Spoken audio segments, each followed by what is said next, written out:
Hello. Welcome to another episode of Ball of Over Passion. I am your boy, George V_AFC, and we are back with another episode, another preview, another game to discuss with the Arsenal. How are we doing in the comments, guys? Nice to see you, DB, mate. Thanks everybody for tuning in. A little bit later than usual, but look, guys, we got Leicester to talk about, which, by the way, is some people's favorite clubs to hate on. Other people, what's going to happen with Leicester? Recently, guys, there's kind of some news to talk about because we got to get the lineups, the key matchups, what we can expect. But I think the first place to start is to ask how Chris and Kern are doing, because that would be polite, wouldn't it, chat? But ultimately, we got to talk about the Fofana bit. But first, Chris, mate, how you doing? Good. Yeah, I'm good, man. Going into this game, I feel good. Obviously, we won last game. They drew 2-2, even though they dominated the first half. But they drew 2-2. Recently, I've been very confident versus Brendan, especially with Arteta. He doesn't seem to really struggle versus Brendan. Obviously, Ramsdale has done a lot to Brendan with the saves versus Maddison and stuff like that. But yeah, going into the game, back at the Emirates finally, the tickets sold out in like 30 minutes. Every time a ticket comes out, they're selling out in like 20 minutes. So I think the fans are pumped up for the game. We're going to go on like 4 home games in the next 3. So yeah, I'm confident going into this game versus Leicester. But I'm always confident, regardless of who we play, to be fair. Of course, mate. Look, we have an excellent record, by the way, versus Leicester recently, but also the way that Brendan has them playing. I really think that this back three is detrimental. I've said offline to a lot of people, I actually have a feeling he might go 4-4-2, but this is Brendan that we're talking about, and he's consistently playing a back three with a midfield that's very flat. They've recruited stuff where they didn't need to play this way, but evidently they've made one signing, so they basically upped. They made a signing at goalkeeper. They got rid of Schmeichel, by the way, and I don't even know is Ward even fit. By the way, I heard rumors that Ward might not be fit. No, I think that's the reason why they bought in the new guy, Smith, or whatever it's called, Smithies. It is Smith, but that's the problem. Because I don't know along those lines, but yeah. Well, this is the problem, because then basically what you've got, right, is a new goalkeeper that's coming straight in. And that's. I mean, it could be the other guy. It's not, if it's not Ward, it could be the other guy they already have. But I don't know. It's a bit weird. I can't remember what's the other guy's name. I don't know. It's very strange. I can't even remember. I know they have Ward, and then you have this Smithies guy. I can't remember the third one off the top. Well, they got Daniel Iverson. Iverson, that's the one. That's also potentially an option. But again, when you've basically got a new keeper that's coming in, and regardless, if it's not even a new keeper, Ward is their second choice. Whoever's coming in is a very inexperienced keeper. And I think this is just very poor. And of course, we're going to add on to the fact that Fofana likely has another bid at £80 million. What do you do when you receive a bid like that? Brendan was talking pre-match how they didn't receive a bid. Well, one went in, and it seems like an agreement's close. Do you play somebody? Do you do an Alex Oxlade-Chamberlain situation where you play and then you sell the boy right after? Or do you have a scenario where basically you can't play him? And so there's a lot of questions that we have, but ultimately I think there's a lot of 1v1 moments. We talked about Leicester quite a bit in terms of a team that's in transition, but guys, honestly, without Wesley Fofana, they're in serious trouble for a relegation shout. They're a team that is very dysfunctional, a team that right now can't keep the ball out of the net. Even after getting a 2-goal lead with Brentford, they surrendered a lead when they had no right to surrender a lead. They basically allowed Brentford to get back in the game.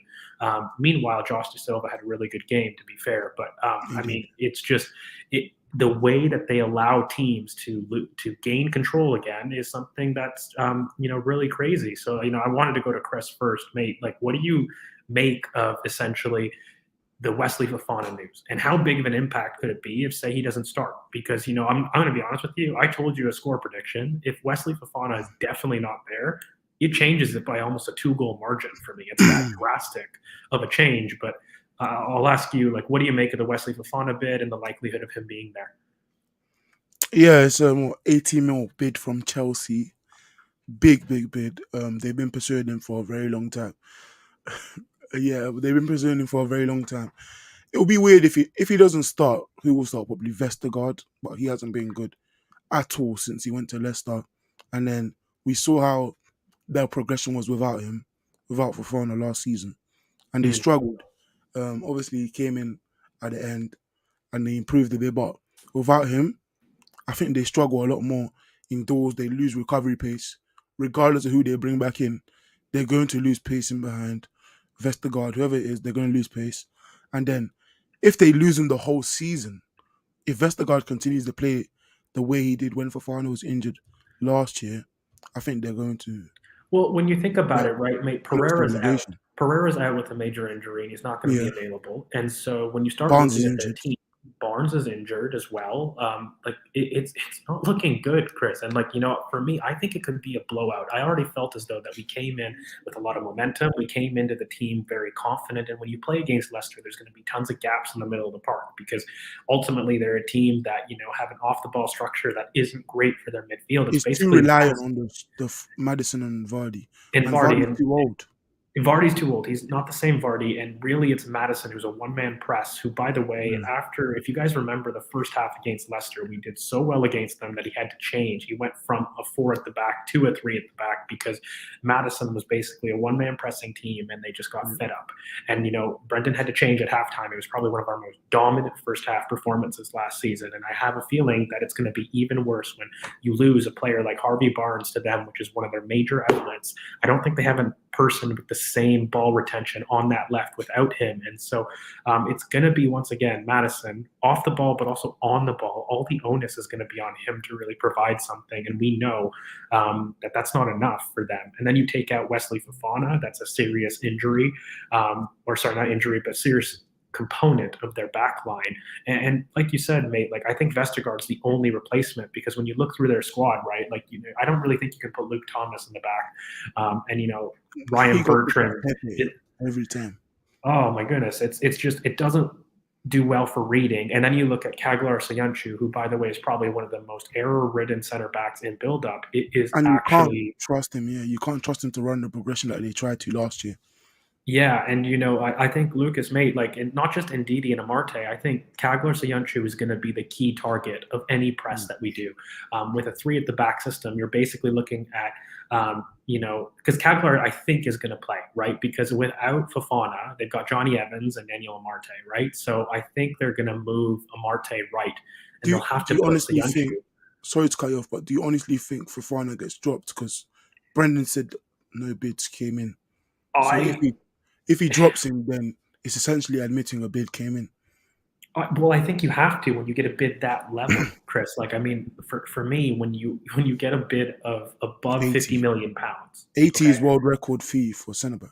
Yeah, if that in fact came in, I would find it very weird for him to start.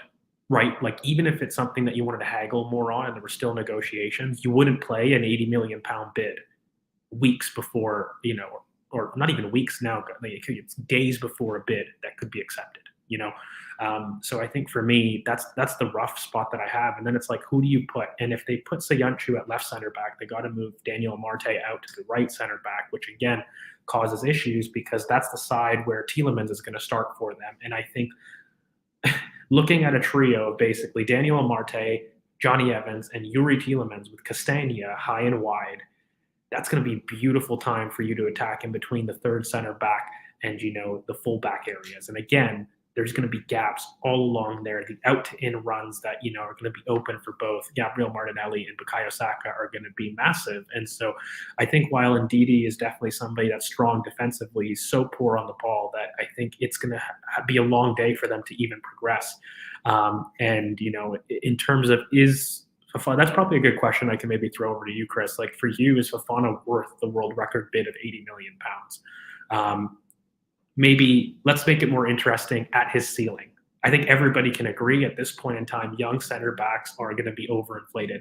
There's going to be a market where they're overinflated. But do you ever feel that his ceiling is going to be worth an 80 million pound? That's probably a better question. Just a tweet. I think the bid is generally what is he worth to the team is he going to? And I think with Chelsea, I find it crazy that first of all, I find it crazy that they're still going for centre backs after what they've done this summer. But yeah, I think, is he worth 80? I'm not sure, because at his peak, I think he'll probably be top 15, top 10, maybe even top 5 centre back in the world. He's a To great. be 80 million pounds in Yeah. 3 or 4 years, he would have to be top 10 center backs, indisputable in the world. Yeah. And do I think he'll be that? And I'm not sure, just because of all the other talents around at the same age. I think right now, for his age, he's probably one of the best you could find for right now. And I do think, I just think the number 80 is crazy because the pressure it adds onto being like, because like Maguire probably killed him. Van Dijk embraced it. So do you think the 80 will, like the bid, him being called the world record signing, affect how he plays? I don't think so, purely because of his recovery from injury and the level that he's returned to from injury. Like when I look at a mental fortitude, somebody like the resilience to come back from a major impasse, and you don't even know if he's going to play poorly, but when you project, it's always fun to look at a negative scenario. So if he doesn't perform, that's always going to be great. If he performs, he's going to ride that high all the way to the end of the season, right? But if he doesn't perform, is the question, do you think he can return to his level? I think he can. I think he's returned from that really serious injury phenomenally. That's the one thing I'll say. And I actually thought that it would take a lot longer for him to return to that level. So mental resilience wise, I think he's top.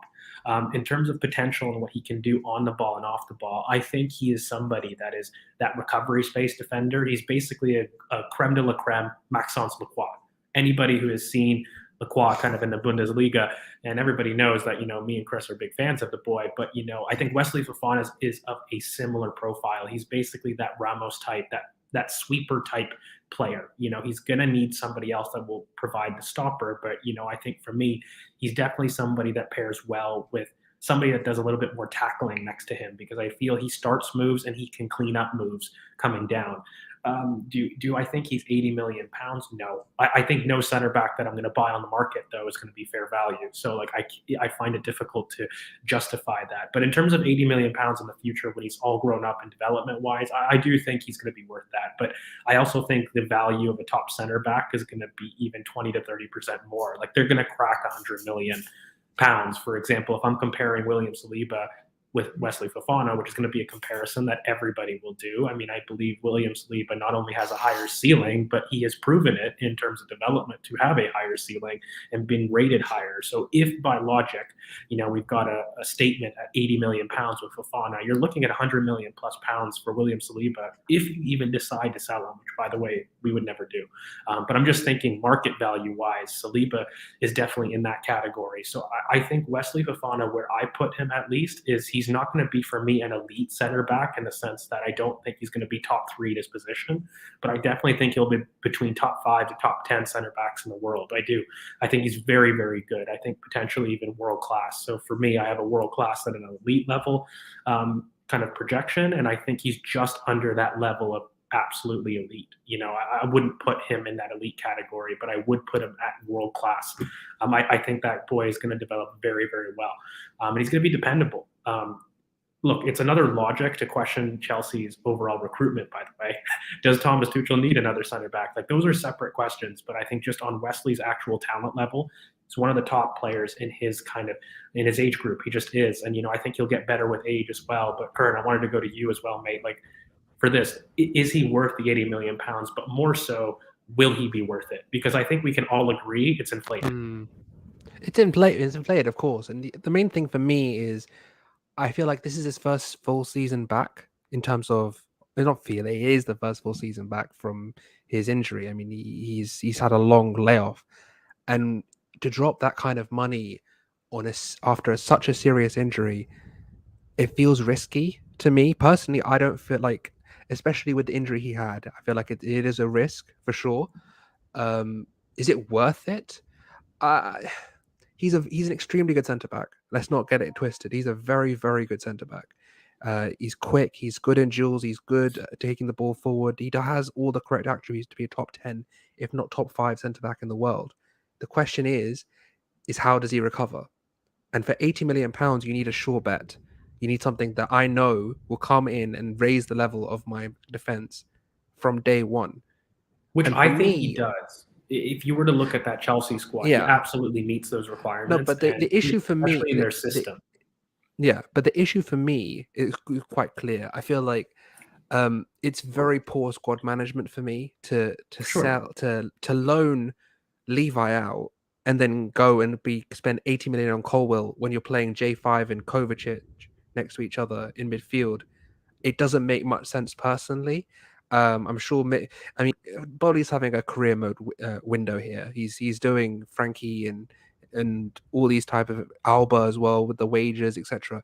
For me, it doesn't make sense. But I'm not looking at it from a Chelsea point of view. Chelsea apparently are going to continue this reckless spending, spend to make it mentality.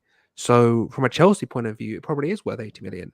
From my point of view, it's a risk, and it's a pretty big one. Yeah, I mean, look, it's a tough one to really say. The one thing that I will argue is I think for their system, he'll be excellent. In terms of the wide center back at right center back role, I think it leaves that entire defense, though, very short-termist. And that's why I like to cater the categories. Is this logical with Chelsea, which I think most people would not agree with? Is it the proper fund allocation? I don't know. But in terms of the pure individual talent, he's going to take the Rudiger role. Right? Like he's going to be that sweeper part of the back three that's going to be very aggressive and start moves for them, And I think they have two players in terms of, Koulibaly and, Wesley Fofana that are very well. And if they keep Colwill, that starts to look like a very dangerous, again, this is shock. Chelsea keep him and cob him talent. I don't mean to be rude, but, they just don't do it simply. But if you start to look at their back line with everything in terms of Colwill, and then if you were to look at somebody who is, maybe Chalobah in the center back, I still don't know why they've gotten rid of Guehi Tomori. That's another point. But then you have Wesley Fofana in the back there. Like that's a serious looking, even if it is Chalobah, back line in the future. So I think, it definitely makes sense. It's a lot of money though, and it's a lot of money assuming that they don't address the midfield situation. So, for me, it's a very difficult squad management and squad prioritization. For me, it's been a bit weird, but I do want to talk about this because I think we've gone into a different conversation entirely. But I do want to bring it back to Leicester. Do we think? Because, I'll be honest, guys. I usually do the lineups, and I forgot, so that's what I was doing. And I was struggling with it because I feel like Vestergaard, Fofana. I also had issues because I thought, will he play Ndidi? Because I feel like if he's going to push Maddison higher, and he's going to play him like a bit higher, it could be a case where you have Maddison playing just like almost a second striker role and having a trio of Ndidi, Tielemans, and Kieran Dewsbury Hall as a three. I mean, what do you guys make of that? Because he did that last game. That's what the plan was. I think he'll do it because he lacks experience outside of Kieran Dewsbury Hall and Tielemans in there. I think he's going to do it purely from that point of view. Especially, I mean, I'll put it up. I mean, it's here. So we'll have a look at it here, and I think it could be Vestergaard at the right center back role, or Soyuncu could come in. I still think there's a possibility that we see Amarte move to the right center back, and we have Soyuncu back there. But again, both Vestergaard and Amarte are susceptible to not tracking runners in behind them. So that out-to-in run, essentially from Martinelli cutting from out to in and Bukayo Saka, both 10 and 7 on your screen here for us, they're doing that out-to-in run in between basically the wide fullback and the third center back is where we're going to find joy. And I think that there's going to be a lot of onus on Johnny Evans to progress the ball, something that they're going to struggle with. But also James Maddison is going to drop very, very deep, and they might push Dewsbury Hall a little bit higher up, only because they lack somebody that's consistently progressing from that side of the pitch. At least with Tielemans, who can drop in, he offers an option next to Ndidi. But I think Maddison's going to have to drop beside him just to get up the pitch, and it's going to be a struggle for them. I think, guys, honestly, and I don't mean to be facetious, it's one of the easier games I think we're going to have all season, particularly at home at the Emirates, that everyone's going to be very excited to see the team back here. But I think all across the pitch, there's mismatches, 1v1s, and that back line, right, to have a keeper that you're not going to trust, in addition to take out your most important defender, in addition to take out your best outlet in Harvey Barnes. Guys, that's not good reading. That's like us versus Brentford when you have more than 3 starting 11s, and that's already against a team that's quite poor, that's performed quite poorly. So I think it's major, major moves.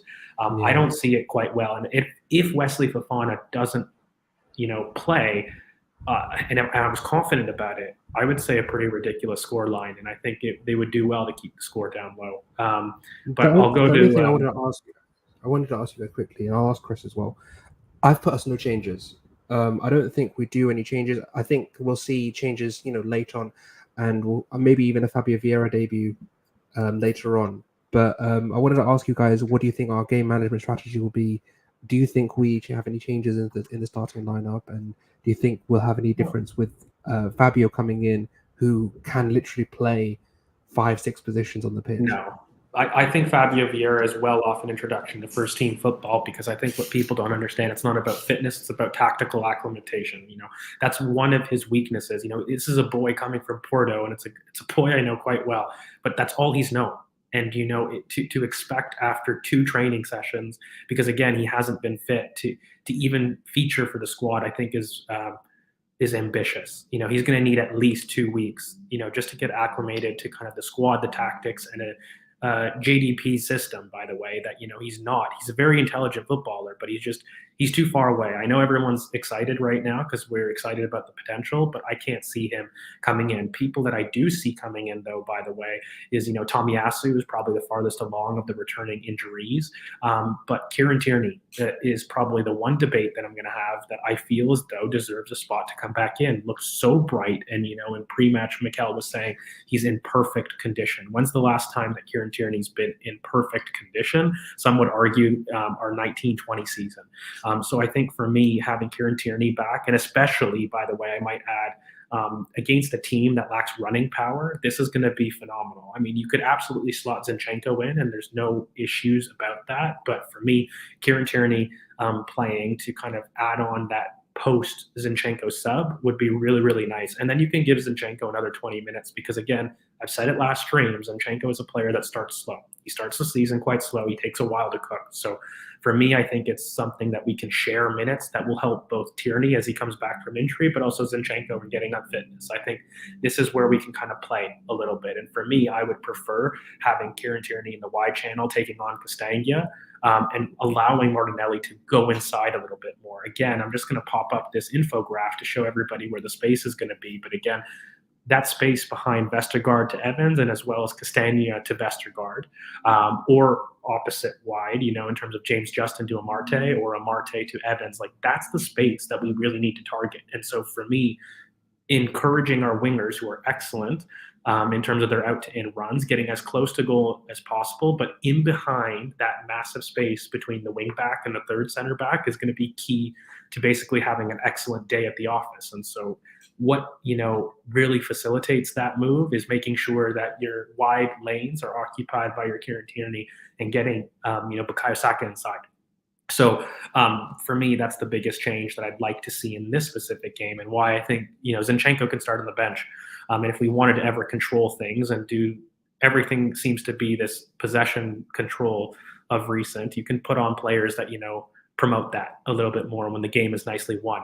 But for me, that would be the big change. Do I think he does it? No. I think head-wise, he keeps, everything the same. Mikel has a very tough time in terms of changing lineups anyways, as is. So I doubt that gets changed. But Kern, I'll ask you in the meantime here, Smith Rowe, he's coming back from injury. Again, he's integrated with the squad. Is there a chance that we see a cameo from him? I would be shocked, to be honest. I think that Mikel's been very cautious with him for good reason, in my opinion. I think that he had a lot of time to think, and a lot of time on the bench as well, to really have that situation, because of how he basically ended the season. He was with the injuries, and how he was in possession of those injuries, and so he was so good when he was on that run. And we're looking at it now, and you're just thinking you need him to basically get back into that form. And I think Mikel wants to manage him properly in that fashion. I mean, what do you guys think? Do you guys think he'll come back? I mean, I think he has a very high possibility of being involved with the squad, for sure. It was an injury for me that just came from a niggle in terms of what his soft tissues happened, but he's also a player that knows the system. Like it's not the same as some of these new guys coming back in. So for me, I think he's definitely in the squad. Whether he plays or not, it's a different story. I don't think you risk him if he's got any remote chance. But if he's cleared to play, I have no issues with Emile Smith-Rowe coming off the bench. And you actually start to look at our bench, it becomes quite strong when you really start looking at it. Emile Smith-Rowe, Eddie Nketiah, Fabio Vieira. Tomiyasu, that's another one that could get in for game time. People keep harping that we've seen him at left center back in training on this channel. We've mentioned 1,000 times we see that Tomiyasu is somebody that's likely a center back in the future, but also specifically left center back. I've told everybody that's his position with the internationals in Japan. It's definitely something that we could see. I doubt that we see it in this game again, but it's somebody that could come in for a cameo, and it would be nice because Ben White's had some strapping the last couple weeks, but also since May. I don't know if people remember, but Ben White has been strapped for a while now. Strapping doesn't indicate injury, but it does indicate irritation, and that could just be something that he's managing right now. And it would be really nice to basically have a squad to just tell him rice, which basically means keep your inflammation, compression, ice it down, elevate yourself, and just relax. That's a good anagram that we like to say when you don't have a lot of tears or anything like that. So for me, it would be good to have basically Emile Smith-Rowe on the bench. And if he has a cameo and he passes the test, no problem with that.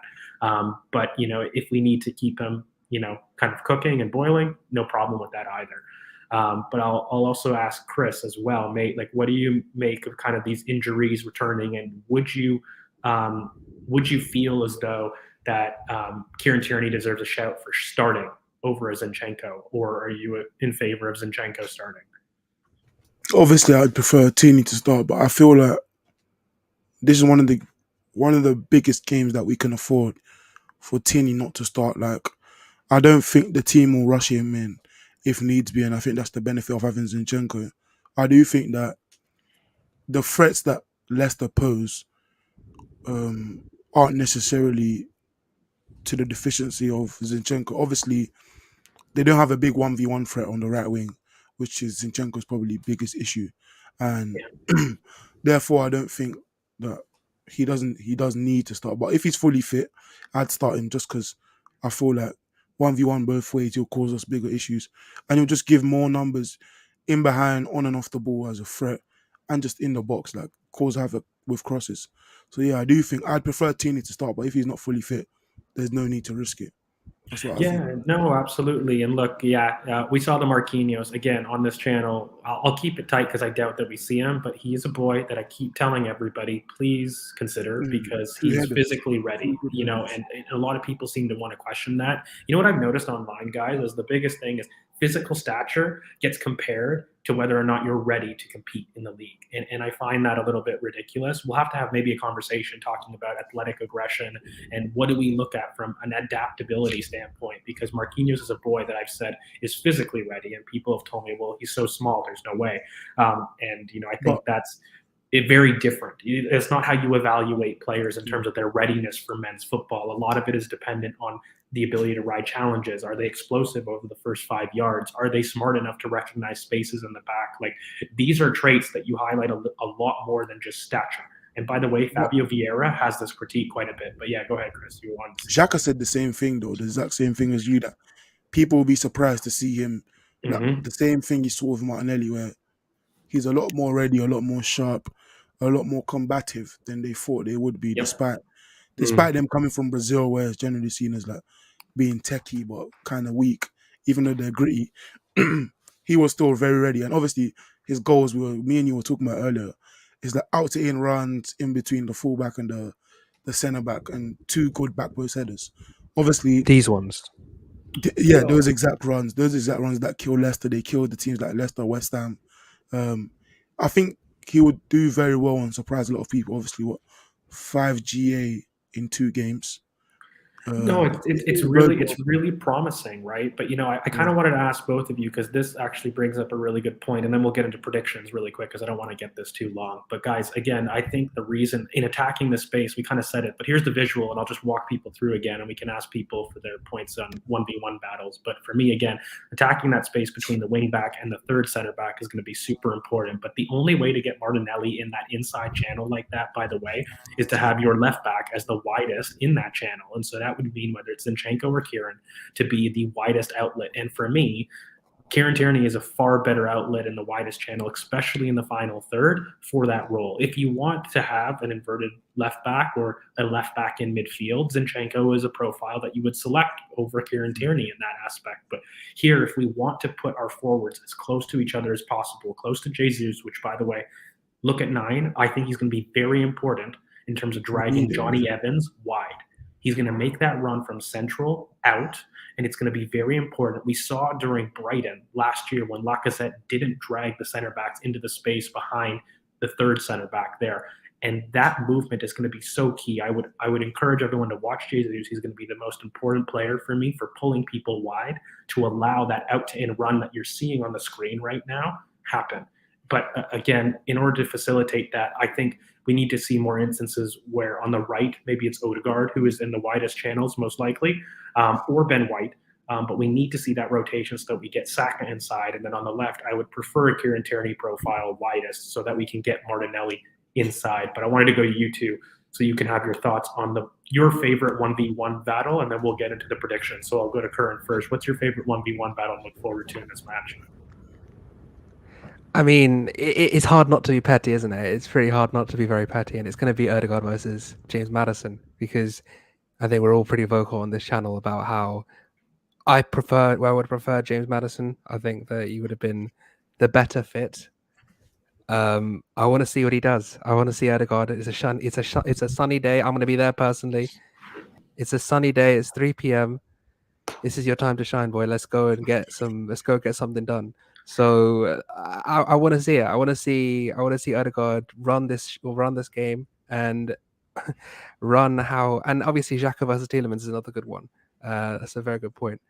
Because obviously Tielemans is the hot topic at the moment. So that's for me. I want to see it. I want to see. All I will say, if we get a single still of Tielemans not being able to run back, which is likely, I don't want to hear anything. Mate, like there's a lot of good ones, and I wanted to go to Chris, your thoughts on a quick 1v1 battle, and then we'll get into predictions here. First of all, I feel like fans need to realize how funny it is that Odegaard, whenever people speak about him being good, they have to reference it being hot, sunny, and 3 p.m.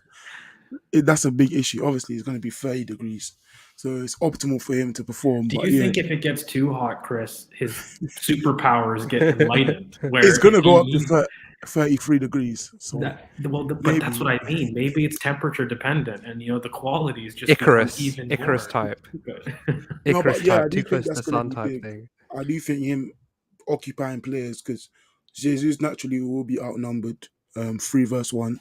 Yeah. So it will be on Odegaard and Martinelli generally to make it a 1v1. Them to occupy the other centre backs, and essentially with the back five, it will at times be just one-on-ones across the whole back five if we can do that. And then that's when I would prefer Tierney to be on, because I feel like 1v1 he can kill whoever their right back will be on the day a lot more consistently than Zinchenko will be. And obviously, Zinchenko is very comfortable touchline, but it's a question of who will be more effective touchline. But yeah, I do think Jesus, Evans will be important to see if he can create gaps and just take advantage of the legs. Like, he's much faster than all their centre backs, apart from Fofana. So I do think his movement will be important. And then I do think, Xhaka Tielemans, because Tielemans ran the game versus Brentford. And we can't let him run the game versus us. So I do think that will be in them. And my number one is Saka versus the left backs, because I just think whenever he gets going, the gravity he commands is crazy. Like whenever he's on his day, like versus West Ham last season, and whenever he's on his day, they start doubling up, tripling up, and it creates gaps for other players like Odegaard, Jesus, to do very well. So yeah. Can I have one more? I do think it's Saka versus probably James Justin, probably. No, I think it'll be more inside. I think it'll be a Marte personally, but whoever that left center back, maybe Sancho if he plays. But yeah, just the last one before we go into match predictions. Vardy versus Gabriel. I think it's going to be, because obviously you've got that pacing behind Maddison final ball. It's gonna be something I want to see, or it's Saliba, whichever one of the two he goes for. I think he'll go for Gabriel because the hype is around Saliba right now. It's essentially Maddison and Tielemans firing in between the line passes in behind for Vardy. Yeah. That's all it is. It is one phase of play, and for me, I think Saliba is going to show up very well, and I think this is going to be one of our most attacking performances of the season, and I think that leads us into predictions. Before you go into your prediction, if Fofana starts, does your prediction change? Absolutely. But I have a If he feeling doesn't, what is it? well, if he doesn't, I think we go to a 5-0. But for me, I'm going to stick with my prediction that I originally did because I'm not sure if Fofana. I spent all stream basically saying I doubt that he plays, but I'm not 100% sure. So I'm going to go into my predictions and we'll just show that right now. But I think it's a 3-0 kind of Leicester story. I think it's just a nice day at the office. I think we do 2 quick goals up top. I think there was a comment that I saw. I don't agree necessarily on the scorers, but I absolutely agree that it's going to be a very quick, with Lucas 2-0 at halftime, then the third goal by Eddie, which could happen. But I think for me, I think Bukayo, Martinelli, and Jesus score. I think our entire front three bag in this game, and I think it's because they're poised to. And again, I'm not confident that Wesley Fofana 100% doesn't start, and so that's a big reason for why I've gone 3-0. But I'll go to Curran, mate. We've got 3, 4, 5 here, so we'll go in order. Curran, why are you going for? I'm going for because I just think that I'm more on the Fofana not starting hype or train or whatever you want to call it. I don't know the last time I saw us do. I mean, Norwich obviously was 5-0 last year, but at home, like I think it'll be like I was torn between 4 and 5, but I feel like it's between 5 and 4. Like it could be a 5, it could be a 3, and I'm going 4 in the middle. So for me, I'm going funnily enough, I'm going Saka, Jesus 2, and Eddie in the second half. Okay, interesting. A lot of 3-1s that were cropping up. My favorite score line. Sadly, I can't oblige, guys. Sorry, I think we do a clean sheet. But Chris, you're the most optimistic of us, and I'm assuming that's because you don't think that Fofana's starting. He usually is. Honestly, I couldn't care less if he starts or not. Because honestly, I like for me the 5 comes like 3-0 early, like first 60 minutes 3-0. Then Smith Rowe and Ketcher come on, and they bag as well. I do think they just won't be able to handle us. And I did think it was going to be 4-1, but I don't think we'll concede. So I do think there's going to be 5 goals scored in the game, therefore 5-0. So yeah, okay. I do think like I think they're a bit overrated. I do think they left too many gaps. Like watching them versus Brentford, the amount of gaps they left in the last 20 minutes was crazy. And that's at their ground. And then Tony, who didn't really have a good game, could have scored a hat-trick himself. So I do think they'll leave a lot of gaps, especially at the back post. So I do think Saka will ghost and score. No one's going with a set piece? No, I don't. I actually don't think it'll be for once, and it's odd. I think Saka, Martinelli, and Ketia and Jesus score the goals. It's going to be open play goals because they're back line and they don't know how to progress. It's going to be bad. There's going to be gaps. But guys, really lastly, that's a really positive prediction from all of us. We're excited. Guys in the comments, you guys let us know your score line. It's been brilliant. A lot of 3-1s that are popping up. But lastly, guys, I thought I would end on this because it's a funny little question. If you saw the documentary, quickly, rabbit or duck? Really quickly. I saw both. Duck. Well, I didn't see no rabbit. I don't know how people saw a rabbit. I'll draw it out. The bills, like the bills are the ears. No, you have to turn you have to turn your head to see a rabbit. Well, yeah. So for me, it's both, but also I think it's cheating because I've seen this picture so many times. Yeah, I've seen it as well. So yeah. So I think it's very, very bad. But guys, look, you know what? I think we're gonna. I think the difference between I think the difference between me and you is that I'm aligned with Mikel, so we both saw the duck. So you both saw the duck. That must be it. You know, you guys are just so alike in terms of tactical geniuses that it just has to do it. But me first, then him. Yeah, no, I think it's a fun little question, but guys, it's a common sports psychology trick. And you know what? I think what is worth it is I think going through All or Nothing and telling everybody what is some of these techniques. So by the way, the Never Walk Alone, that's called immersion. There's a very specific, sports psychology technique there. And there's a lot of them there. So maybe it's worth having a little breakdown talking. You guys in the comments, let us know if that's something that you guys would want to see. It's definitely something that we could cover, but guys, I'm going to end it there slowly. Thank you so much for sticking with us. It's been an amazing chat. Thank you guys, everybody, for all of the interactions. It's been a lot of fun. We hope you guys enjoyed the show. Make sure you guys like, comment, subscribe.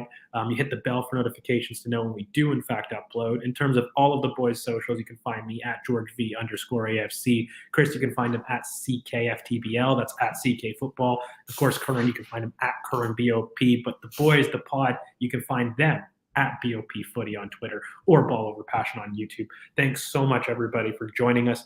Please leave comments below if you had any criticisms that you guys could help us improve on. We love that. But also, if you guys liked it, please leave like and comments, because it really does help the channel. So thank you so much, guys. Really appreciate you guys interacting, and we will see you guys after, hopefully, it's Arsenal 3, Leicester 0. Peace, everybody.